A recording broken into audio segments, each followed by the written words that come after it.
Hello everyone, welcome to another episode of Clinical Case Discussion. This is episode 2 of groin swelling. Today we will look at the basic history taking and general examination. Before we enter into the actual case sheet, we need to understand what are the etiological factors or what are the predisposing factors or what are the important risk factors for hernia formation. So yesterday we have discussed regarding the physiological mechanisms which will help to prevent the hernia formation. So whenever there is a disturbance in that or something like the basic two important mechanisms involved or associated with the hernia formation is one, there is a rise in intra-abdominal pressure, or there is a weakness of anterior abdominal wall. Okay, so again, this weakness of anterior abdominal wall can be divided into congenital causes and acquired causes. Okay, so again, and you can remember raised intra-abdominal pressure like thorax, abdomen, and pelvis. We will discuss that later. So, what are the important congenital conditions that are related to weakness of anterior abdominal wall? Please understand, we need to remember the syndromes here, where we have different syndromes like Marfan syndrome, then Ehlers-Danlos syndrome,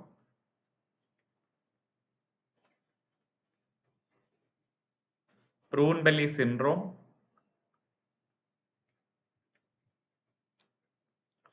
then there is another congenital condition called extrophy of bladder.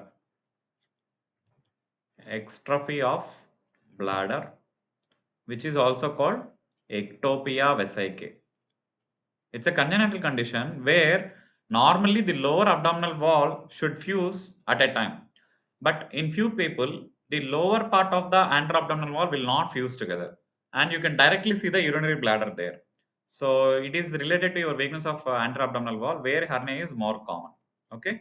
That is the basic pathogenesis behind extrophy of the bladder. Okay. So these are the few important congenital conditions related to weakness of anterabdominal wall. What are the acquired cause? You can simply remember 3S. So one is smoking. Second one is steroid usage. Third S is surgery. Any previous abdominal operations. Okay. We will see how smoking causes hernia in the subsequent slide. And coming to raised intra-abdominal pressure, see basically whenever there is a pathology, it can be either within the abdominal cavity or in the adjacent area. You can remember from top to bottom, thoracic cavity, abdominal cavity, pelvic cavity. So if we divide this into three things, thorax, abdomen, and pelvis. Okay.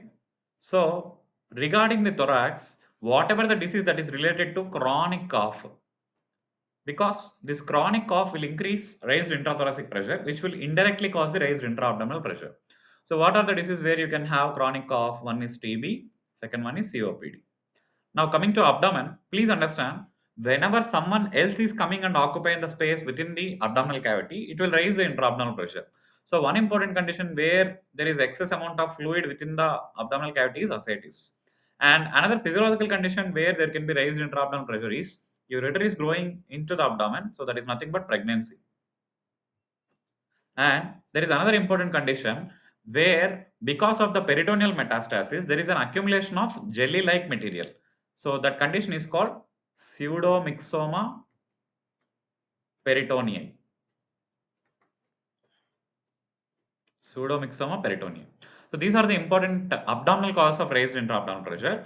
To understand pelvis causes, you need to understand this anatomy of pelvis. So you know that anteriorly you have got a urinary bladder and posteriorly you have got a rectum, anorectum. Okay. So let's say for example, if you take the sagittal section, this is the urinary bladder where at the bladder neck in male patients you have got prostate gland. Okay. So whenever there is enlargement of prostate, it can cause obstruction of the prostatic urethra. So this is one important urological condition which can cause straining during menstruation, which will which will raise the intra-abdominal pressure. Another important condition is that whenever the lumen of the urethra is narrowed down, so normally it has to be patterned. Whenever there is a stricture present within the urethra, then also patient will strain during micturition. So this is nothing but stricture urethra. So this one is prostatomegaly. What are the important causes of prostatomegaly? One is BPH, second one is carcinoma prostate. Okay, right. So these are the important urological conditions which can cause indirectly raised intra-abdominal pressure. And whenever there is a chronic constipation, again patient will strain, that will cause raised intra-abdominal pressure. Or whenever there is an anorectal stricture, again rare but possible, anorectal stricture. So these are the important pelvic conditions which will raise the intra-abdominal pressure because of the straining, either during micturition or during defecation. Okay, so these are the important pelvis conditions. Okay, these are the important pelvic causes. So these are the overall predisposing factors for hernia formation. Okay, if we understand this, we can easily understand the history of present illness. That is nothing but third subheading of the history of present illness, history related to the etiology. Okay, we will see. Now coming to the case sheet, you know that basic details is that age. What is the importance of age? You know that usually in pediatric age group, what is the which type of hernia is more commonly seen? Indirect hernia is more commonly seen. This is the only type of hernia we will see in pediatric age group, that is nothing but congenital hernia. Why? When do you call a hernia as indirect hernia? Whenever the hernia is occurring through the deep ring, passing through the inguinal canal and exiting through the superficial inguinal ring. In case of neonates or in pediatric people, the superficial ring and deep ring will be superimposed on each other. There is nothing like a properly developed inguinal canal. As the age develops, it will form the obliquity of the inguinal canal. So that is why pediatric people indirect hernia is seen. Then in young people or middle-aged people, usually because of the raised intra-abdominal pressure, indirect hernia is more commonly seen. Whereas in elderly people, because of the weakness of anterabdominal wall, direct hernia is more commonly seen. Okay, right. Coming to gender, we need to remember three important or four important points. One is, what is the most common type of hernia overall? In males, it is again indirect inguinal hernia. Even in females, it is again indirect inguinal hernia. Femoral hernia is most common in which gender means females. Then direct hernia will never occur in females usually. Okay. Now coming to occupation, this is a very least supported factor, that is nothing but strenuous factors, strenuous workers. Because of the heavy weightlifting, it was once considered as a predisposing factor, but nowadays it's not proven, because if it is so, every weightlifter must have a hernia, but it is not so. That is why this heavy weightlifting is kept at the last place in the predisposing factors. Okay, right. So coming to the chief complaint, how does the patient present to you with whenever he or she is having inguinal hernia? Please understand, the presentation can be non-emergency or emergency. So when a patient comes to you to the OPD, it will be a different presentation. When he or she comes to OR, it is a different presentation. So if it is a non-emergency, it will be usually the main complaints will be swelling in the groin. Then plus or minus there can be pain in the swelling or in the abdomen. These are the main chief complaints. If it is emergency, along with these two, there will be features of obstruction. We will discuss that. Features of obstruction or strangulation. Okay, we will discuss that concept subsequently. So, whenever you are coming to the history of present illness, you know that there are three subheadings: presenting complaint and the system involved, history related to the complications, and history related to the etiology. Okay, so first one is how will you describe swelling, just like how you describe in anywhere, any part of the body, like duration, site of onset, mode of onset, and progression and regression, associated complaint. Here it is important to understand aggravating and relieving factors is nothing but increase and decrease in size of the swelling. So the patient will characteristically tell you, doctor, the swelling will reduce whenever I try to lie down, either spontaneously or with manipulation. And when I stand up or when I walk or when I cough, the size of the swelling is becoming larger. Okay, this will be the characteristic description. And you need to ask for sure any similar swelling in the opposite side. So whenever there is pain, you have to describe it under Socrates. So what is Socrates? Site, onset, character of the pain, radiation of or referred pain, associated complaints, timeline, exacerbating and relieving factors, S for severity. Okay, right. Now coming to history related to the complications. Before we proceed with the history related to the complication, we need to understand what are the important complications of inguinal hernia or for that matter any hernia. Okay, so complications of hernia. We need to remember the order also because it will be a spectrum. So initially the swelling may be reducible, but at one point of time, because of the adhesions between hernial content and the sac, there will be irreducibility. That is the first and most important complication that you will encounter. Then, if it is irreducible, the next stage will be something obstruction, and the next important stage is strangulation. Okay, so this is the order in which the complications will occur. So the examiner will ask you what is the difference between obstruction and strangulation. Please understand, obstruction and strangulation, the only important difference is that based on blood supply to the gut or whatever the content that is present. The blood supply is usually intact in case of obstruction, whereas in strangulation, this blood supply is compromised or decreased. Let's say, for example, you have got bowel like this, and there will be mesentery. You know that bowel has got mesentery. So, in the mesentery, we'll be having blood vessels like this. This is the blood supply to the gut. So in obstruction, there will be only obstruction. The blood supply is intact. Whereas in strangulation, this blood supply is also compromised. Okay, that is the basic difference between obstruction and strangulation. Okay, right. So here there is another question that can be asked is that what are the features, clinical features or symptoms that will suggest obstruction? That is the common question that will be asked. So you need to understand. See, the normal function of bowel is that, let's say, for example, this is the proximal line and this is the distal line. What is the normal function of bowel? Whatever the content that is present, it should propel forward antegrade peristalsis. So the intraluminal contents will move forward. Let's say, for example, there is an obstruction here. What happens? All the content here is accumulated within the bowel. So there will be because of the constipation. Let's say, for example, this is the first feature you can encounter, constipation. Because of this, all the contents within the bowel is accumulated here. So there will be distension of the bowel. Whenever there is distension of the bowel, the nociceptors will get stimulated. So the bowel dilatation itself will cause abdominal distension. That is the second complaint of the patient. Then because of the dilatation of the bowel, because of the stimulation of nociceptors, there will be colicky pain. Okay, so first one is constipation, second one is abdominal distension, third is colicky pain.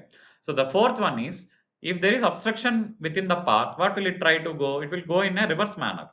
That is nothing but antiperistalsis. So the fourth complaint will be vomiting, bilious vomiting. So this is the concept. So these are the four important clinical features which will suggest that it is obstruction. So one is constipation, second one is abdominal distension, third is colicky abdominal pain, then last one is bilious vomiting. Okay, so these are the important clinical features of obstruction. Okay, now coming to history related to the etiology of differential diagnosis. So just now we have seen what are the important etiological factors of hernia. If we understand the etiological factors, we can understand what are the complaints we should ask the patient in history of present illness. So the first thing is you will ask about history of chronic cough. Okay, then you will ask history of TB either in past illness, so there is nothing to worry here. Now coming to mainly pelvis, what are the important clinical features you will ask regarding pelvis related etiological factors? So we will see the different entities we need to ask. So we are in history of etiology. Okay, so in history of etiology, first one is history of chronic cough. Then second one is any history of difficulty in passing urine or feces. Urine or feces. Okay, so why are you asking about history of difficulty in passing urine? So history of difficulty in passing feces. This is nothing but your constipation. So difficulty in passing urine or straining during micturition or straining during micturition. Why are you asking this complaint? To rule out any uh, bladder outlet obstruct. Bladder outlet obstruction. Bladder outlet obstruction. That is nothing but, just now I told you, this can be prostatomegaly, this can be stricture urethra. Okay. So mainly, if you are suspecting elderly age patient coming with the classical complaint of straining during micturition, we also need to ask about history of increased frequency of urination during night time. Why? This is nothing but your nocturia. So nocturia is the earliest symptom of BPH. Nocturia is a technical term, so we should not use it in history part. Okay, so this is the earliest symptom of BPH, right? So the question, another question, this is important mainly for PGs. UGs can also have a little bit amount of this. So we need to understand, if it is bladder outlet obstruction, how will you differentiate between benign prostatic hyperplasia versus stricture urethra? Only from history. How will you differentiate between BPH versus stricture urethra? So you need to ask one important question to the patient. What happens when you strain during micturition? What happens to the stream of urine? Okay. So stream of urine, if it is becoming narrow and falling farther, it becomes narrow and falls farther, it is suggestive of stricture urethra. If it is becoming shorter, the stream will become shorter and urine falls upon his own feet. So the patient characteristically tells you, doctor, when I strain during micturition, the urine falls upon my own feet.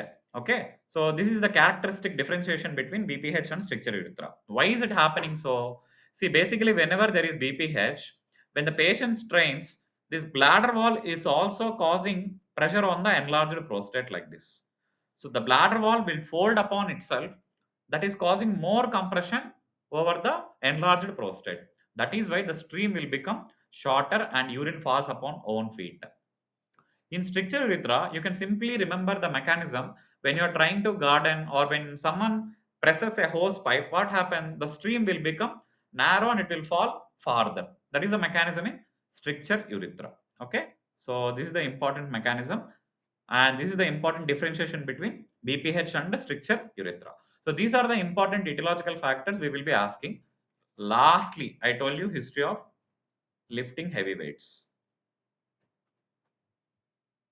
The rest of the etiological factors we will see subsequently in each heading of the case sheet. Okay, so this is an important concept we need to understand. Okay, right. Next, coming to past history, please understand this is all something like for completion sake, where we will asking similar complaints in the past to rule out recurrence. To rule out recurrence.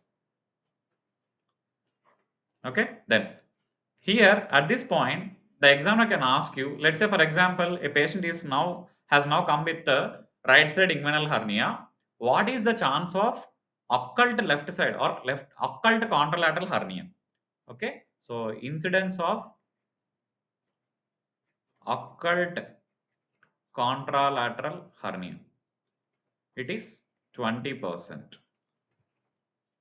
Okay, now there is another question. Let's say for example, if the patient has now come to you with the right side inguinal hernia, what is the chance of future post-operative contralateral hernia?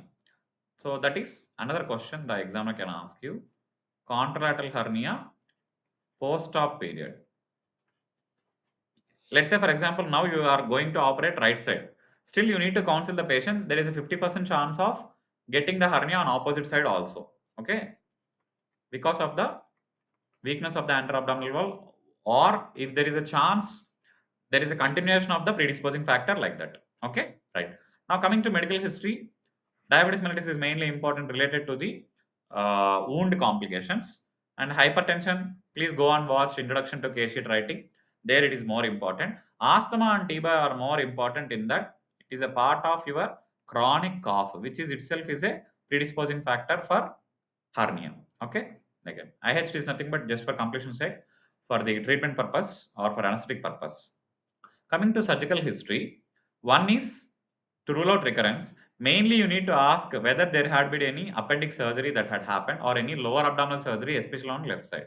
If it is right side, you will be more focusing on appendectomy. How is open appendectomy important? Now, please understand there are two types of incision for appendectomy, open appendectomy: muscle cutting incision and muscle splitting incision. Previously, when they used to do muscle cutting incision, if the surgeon accidentally cuts one important nerve, muscle cutting incision, if there is any chance of ilioinguinal nerve damage, I told you in the first video where this ilioinguinal nerve will be supplying to internal oblique and transverse abdominis. So, if at all there is any injury to ilioinguinal nerve during the muscle cutting incision, it can cause future direct inguinal hernia because of the weakness of the anterabdominal wall. Okay, so this is the concept. These days we are not seeing this kind of concept because nowadays we are following mainly muscle splitting incision. That is why it is not that common. If someone goes with muscle cutting incision, again only if ilioinguinal nerve is damaged, then only there is a chance of future direct inguinal hernia. Okay, right. Coming to the family history, it is more important to rule out connective tissue disorders or syndromes whenever there is a chance of because it is related to collagen weakness or collagen deficiency or dysfunction. Okay, right. Coming to personal history, so one is diet. One important factor: high protein diet, low fiber diet will cause constipation. In a prolonged run, it can cause hernia. Appetite mainly important to rule out. It is decreased in mainly TB, which is itself a predisposing factor for hernia. Sleep pattern not much important except when there is a obstructed or strangulated hernia, patient can have sleep disturbances. Coming to bowel and bladder habits, we have already discussed constipation. And regarding the bladder habits or during the etiological factor, the one important question the examiner can ask you is lower urinary tract symptoms. So you know that kidney ureter will constitute upper urinary tract, bladder and urethra will constitute lower urinary tract. So there are important symptoms called lower urinary tract symptoms, which is again two types. One is storage lower urinary tract symptoms, another one is voiding LUTS. So storage symptoms is also called irritant symptoms or irritant LUTs, whereas voiding LUTs is also called obstructive LUTs. So what are the important clinical features? So you can remember like it is fun to irritate someone. Okay, so frequency, urgency, nocturia. Then coming to voiding LUTS or obstructive LUTS, when the patient is trying to pass the urine, there will be hesitancy, there is decreased urine output or decreased urine, and also there will be even there can be post micturition dribbling. Some people categorize it as a separate category, post micturition LUTS, or you can keep it under voiding LUTS. Okay, these are the important LUTS we need to remember regarding bladder habits. Now coming to addictions.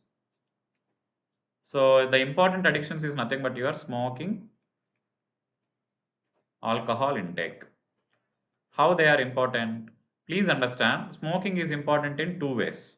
One, it will cause chronic cough that will raise the intra-abdominal pressure indirectly. Second one, this nicotine, it will inhibit collagen synthesis.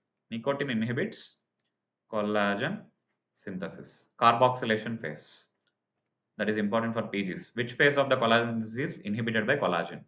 So, carboxylation phase. So, smoking is contributing to both mechanisms. It is causing chronic cough, which will raise the intra-abdominal pressure indirectly, and it will cause the weakness of the anterabdominal wall by inhibiting the collagen synthesis. That is the mechanism how smoking is causing hernia. Then alcohol, the examiner can ask you, alcohol will cause alcoholic liver disease, which will cause ascites. Ascites will increase raised intra-abdominal pressure because of the high volume of the fluid within the abdominal cavity. So this is the mechanism we need to remember. Now coming to treatment history, allergy history, this is just something like for the completion sake you can ask. Now coming to general examination, please understand one important question we need to remember is icterus related to again alcohol liver disease, one of the causes, ascites, hernia. Then pallor is important for treatment purpose. Clubbing is again important for chronic lung disease, one of the important causes. Then this is just for completion sake. Generalized lymphadenopathy and bilateral pedal. Bilateral pedal can be a cause of liver dysfunction as well. Again, ascites, hernia. Coming to general examination, please understand one important point we need to understand is in case of either obstructed hernia or mainly strangulated hernia, there will be derangement of vitals. How? Because of the strangulation, this bowel, this is the mesentery we are having, and you know that there will be blood supply present here. So in strangulated hernia, what is happening? Because of the this blood supply is deranged or compromised. So whenever there is compromise of blood supply, what happens? This part of the bowel will undergo ischemia. So because of the ischemia, there will be necrosis. Because of the necrosis, there will be even gangrene also. So this will cause gangrene. Ultimately, it can cause even perforation of the bowel also. So at this any of these three stages, mainly at the level of gangrene, it can cause septicemia. This septicemia will cause increased pulse rate or temperature or increased respiratory rate, decreased BP, like that. Septic shock also. So this is the concept we need to understand. Thank you.